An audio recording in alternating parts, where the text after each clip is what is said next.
We are so glad you're here. My name is Kent Rollins. Been a chuck wagon cook for over 25 years and love to cook for Cowboys, but I love to share recipes with people. So we're going to give you our best tips on sourdough starter. A thing that old Cookie had in the wagon going down the trail for so many years, and a thing that me and Shannon still keep every day we're out. So let's get to it.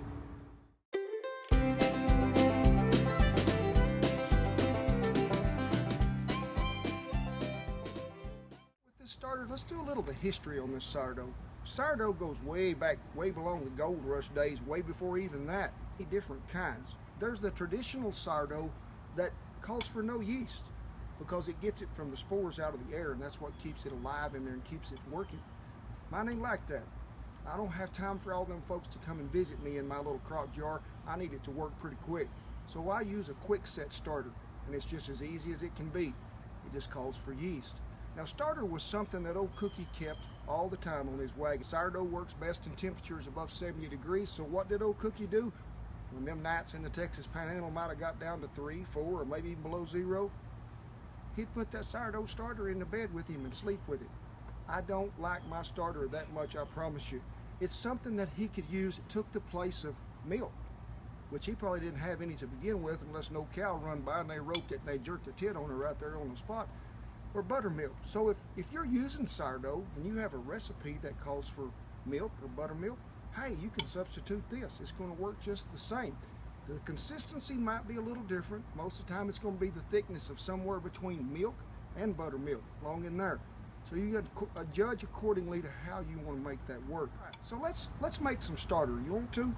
First of all, got 4 cups of warm water. Whoa! Before we go there, you got one of these crock jars in the house? If you ain't, you need to get one. At least 1.5 gallons is what you need, because this sourdough is alive. It's going to rise to the top, I promise you. So get you a crock, not Tupperware, not stainless steel. Get you a crock jar. And sourdough starter will work in Alaska. The trappers used to use it up there to keep it warm. Where did they put it?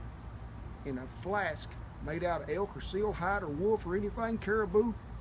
Sealed it right in here close to their body temperature, kept it going. Hope y'all been paying attention. I don't know if that's 1 or 2, but I think it's 2. It calls for yeast. You can use a package, or you can use 2 1/4 teaspoons of this. I prefer some of this because sometimes I pick up the wrong kind of this. It'll say for bread machine only. They don't think a Dutch oven is a bread machine. They don't. They just think, hey, it's your fault you got the wrong stuff. That ain't why it's working. So I just use a package of dry yeast. Put it in there. What always follows yeast when you're making bread? The number one thing that always goes in next when you're pairing these two together? Sugar. How much? 5 tablespoons, or 1/3 of a cup. I don't know how many centimeters or millimeters it is, but I do know it's 5 tablespoons or 1/3 of a cup. And the beagle's got something treed here behind me. Anybody been counting? Anybody know how many that was? Can you tell, Shan? I think we need one more. If we don't, it'll be just right. Yeast and sugar together. Let's whisk it. And we're going to let this set for just a minute till we know that it's mixed. But use warm water. If you're out there camping, just warm you a little. Hey, if you're in Oklahoma in the summertime, just set it out on the concrete. I guarantee you it'll warm up. So we know that it's getting there. Yeast and sugar. The sugar kickstarts the yeast, makes it active quicker. So next, I'm going to use 4 cups of all-purpose flour. Stir that again till it's good and smooth. Make sure there ain't no lumps, just like gravy. You don't want lumps in your gravy, and you don't want lumps in your sourdough either. So let's get it good and smooth all the way around.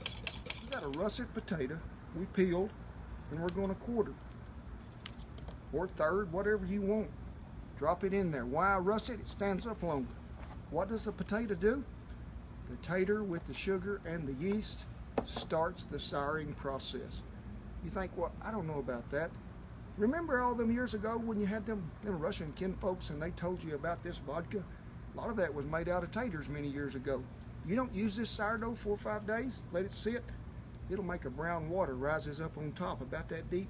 You're having a bad day, get you a cup full of that and dip it right out of there and drink it. You won't care what goes on for a whole nother couple of weeks. How long do I keep it going?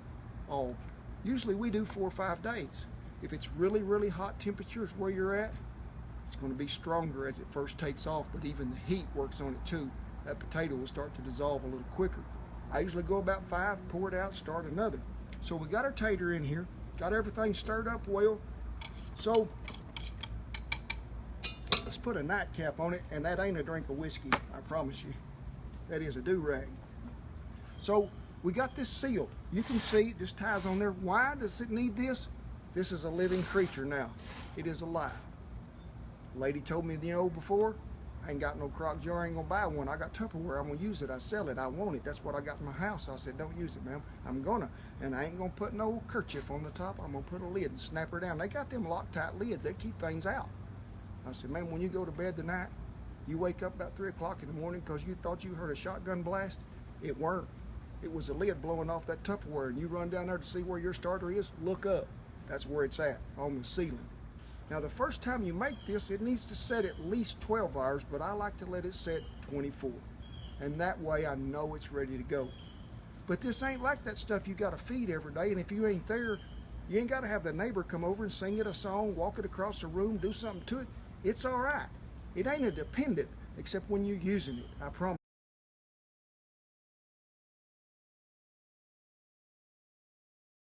The first time when you pull this do-rag off of there, that stuff is bubbled up. It's going to be so thick on top, you're going to think, I can't make biscuits out of that. Stir it down really well. Make it smooth. It'll get smooth, I promise you. Then when you recharge it, you use it again maybe that day, the next day. It may not be that very same consistency, but there's nothing wrong with it, I promise you. Make sure you stir it about 6 hours in the first time. Set it on the counter, never in the ice box. Keep it room temperature. Hey, what affects it other than that is cold weather, humidity. And you may be in a place where you have them both, but try to keep it to where it's at least above 70 degrees. I know a lot of folks in colder climates, they'll put it in an ice chest at night, maybe warm some towels or warm some rags around a fire that's hot, stick them in there, that ice chest, put them in there, it'll keep it warm.